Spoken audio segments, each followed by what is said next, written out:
ಹೇ everyone, November ತಿಂಗಳಲ್ಲಿ 2 ಗೆಣಸನ್ನ ನಾನು ಕಪ್ಪಲ್ಲಿ ನೀರು ತುಂಬಿಸಿ ಇಟ್ಟಿದ್ದೆ. ನೀರಿನಲ್ಲಿಟ್ಟು 1 ವಾರ 10 ದಿನ ಆಗಿದೆ. ಇದರೊಳಗೆ ಹೊಸ ಶೂಟ್ಸ್ ಎಲ್ಲ ಬರೋಕ್ಕೆ ಶುರು ಆಗಿದೆ. ಸಣ್ಣದಾಗಿದೆ ನೋಡಿ, ಹತ್ತಿರದಿಂದ ತೋರಿಸ್ತೀನಿ.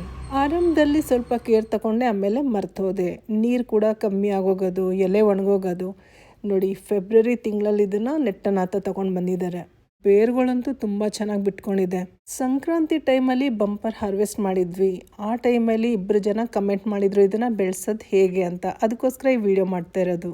ಗೆಣಸಿನ ಎಲೆ ಇರುತ್ತಲ್ಲ, ಅದು ನಂಗೆ ಬೇರೆ ವೆರೈಟಿ ಬೇಕಿತ್ತು. ಅದಕ್ಕೆ ಮಾರ್ಕೆಟಿಂದ ಮತ್ತೆ ಬೇರೆ ಗೆಣಸು ತಂದಿದೆ. ಅದನ್ನು ಹಾಗೆ ಇಟ್ಟಿದೆ. ಅದರಲ್ಲಿ ನೋಡಿ ಹೊಸ ಶೂಟ್ಸ್ ಎಲ್ಲ ಬಂದಿದೆ. ಈರುಳ್ಳಿ, ಆಲೂಗಡ್ಡೆ ಎಲ್ಲ ಇಡ್ತೀವಲ್ಲ, ಅದೇ ಜಾಗದಲ್ಲಿ ಇಟ್ಟಿದ್ದು. ಅಲ್ಲೇ ಮಾಯಿಶ್ಚರ್ ಸಿಕ್ಕಿ ಈ ಥರ ಆಗಿದೆ.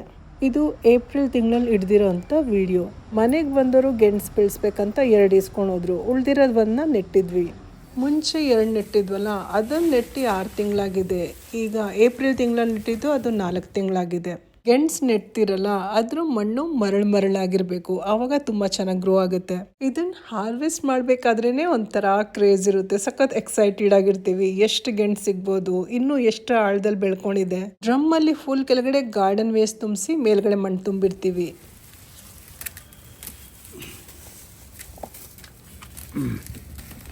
ಆಮೇಲೆ ಇಷ್ಟೊಂದಿದೆ. ಕಲರ್ ನೋಡಿ, ಪಿಂಕ್ ಕಲರ್ ತರ ಇದೆಯಲ್ಲ, ಅದೆಲ್ಲ ಈಗ ಫಾರ್ಮ್ ಆಗಿರೋದು. ಕಂದು ಬಣ್ಣ ತರ ಇದೆಯಲ್ಲ, ಇದು ಹಳೇದು. ಇದನ್ನೇ ನೆಟ್ಟಿರೋದು. ಇನ್ನೂ ಒಂದಷ್ಟು ದಿನ ಬಿಟ್ಟಿದ್ರೆ ಬಲ್ತೋಗೋದೇನೋ.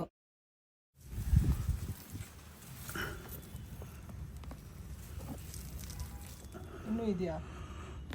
ಚೀಲ ಇದ್ರೆ ಹಂಗೆ ಮಾಡ್ಬೋದು. ಫೆಬ್ರವರಿ ತಿಂಗಳು ಹಾಕಿದಲ್ಲ, ಜನವರಿ ಹಾರ್ವೆಸ್ಟ್ ಮಾಡಿದ. ಇದೇ ವಿಡಿಯೋ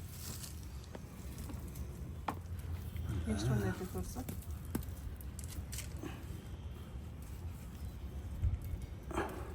ಇದ್ರೊಂದು ನೋಡಿ, ಸಣ್ಣದಾಗಿ ಗೆಣಸು ಥರ ಕಾಣಿಸ್ತಾ ಇದ್ದಿಲ್ಲ, ಇದನ್ನ ಮತ್ತೆ ನೆಟ್ಟಿದ್ರೆ ಬೆಳ್ಕೊಂಡು ಹೋಗುತ್ತೆ. ಹುಡುಕ್ತಾ ಇದ್ದಾರೆ ಇನ್ನೂ ಸಿಗುತ್ತೆ ಅಂತ. ನೋಡಿ, ಸಿಕ್ಕಿದೆ.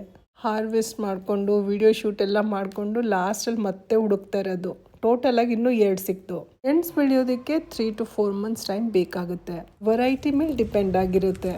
ಊದ್ಗುಂಬಳಕಾಯಿನೂ ಒಳ್ಳೆ ಸೈಜ್ ಬಂದಿದೆ ನೋಡಿ. ಈ ಮೂಲೆಯಿಂದ ಅಲ್ಲಿವರೆಗೂ ಬೆಳ್ಕೊಂಬಂದಿದೆ. ಈಗ ಆ ಕಡೆಯಿಂದ ಹೋಗಿ ಹಾರ್ವೆಸ್ಟ್ ಮಾಡಬೇಕು. ಅದ್ರ ಬಳ್ಳಿಲಿ ಸಣ್ಣ ಮುಳ್ಳಿರುತ್ತೆ. ಒಂದೊಂದ್ಸಲ ಹಾರ್ವೆಸ್ಟ್ ಮಾಡಬೇಕಾದ್ರೆ ಕೈಗೆಲ್ಲ ಚುಚ್ಕೊಂಡ್ಬಿಡುತ್ತೆ.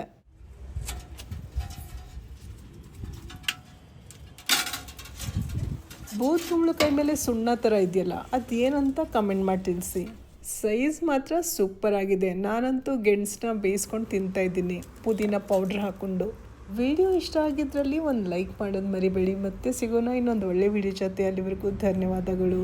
Thank you. ನಮಸ್ಕಾರ.